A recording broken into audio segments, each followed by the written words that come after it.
mendarat di Surabaya seorang dari Baitul Maqdis, namanya Maulana Usman Haji.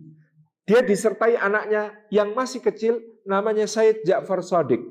Maulana Usman Haji Al-Maqdisi ini ternyata seorang ahli strategi militer brilian. Al-Maqdisi berarti dia berasal dari Baitul Maqdis, dari Yerusalem, dari kota Al-Quds di Palestina. Ternyata sejak dulu yang pintar perang itu orang Palestina. Ahlu Syam. Dia datang ke Jawa, maka atas rekomendasi Sunan Ampel, majulah ke Majapahit. Dia menjadi seorang military trainer kerajaan Majapahit.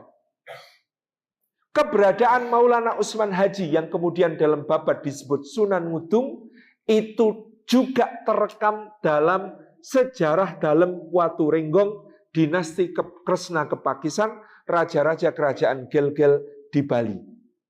Apa cerita yang terdapat di situ? Raja Gel-Gel dari Bali menghadap ke Majapahit. Ketika pulang, dia dihadiahi 100 prajurit terbaik yang merupakan binaan Sunan Ngudung. 100 prajurit terbaik Majapahit yang dianugerahkan kepada Raja Bali ini semuanya menurut catatan sejarah dalam Watu Renggong dari dinasti Kresna Kepakisan semuanya nyama selam.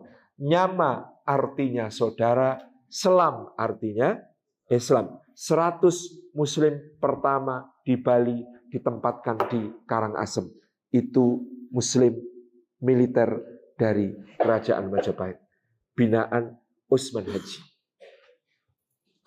Anaknya Usman Haji namanya Ja'far As-Shadiq. Ketika tumbuh dewasa lalu diperintahkan untuk berdakwah di pantai utara Jawa. Di tempat di mana dia kemudian tiba, ternyata dia bertemu masyarakat yang sangat mengagungkan dan memuja sapi. Maka inilah kecerdikan seorang dai.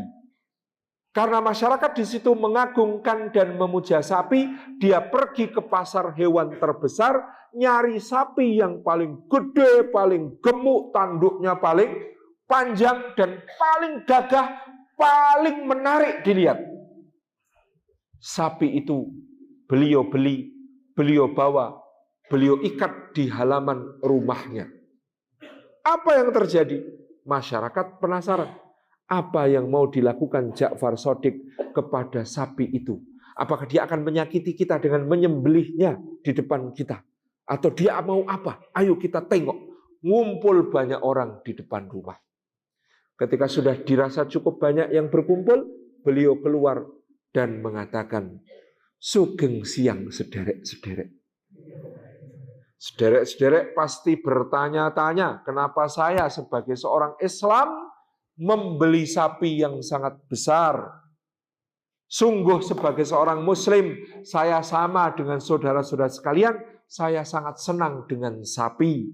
Karena apa saudara-saudara? Karena di dalam Al-Quran, surat yang paling panjang dan banyak khasiatnya, itu judulnya surat sapi betina. Bahasa Arabnya Al-Baqarah. Dan bahkan sapi dalam surat Al-Baqarah itu ada ceritanya, dia bisa mengungkap sebuah kasus pembunuhan yang sangat misterius. Ingin dengar ceritanya? Besok kembali ke sini di waktu yang sama.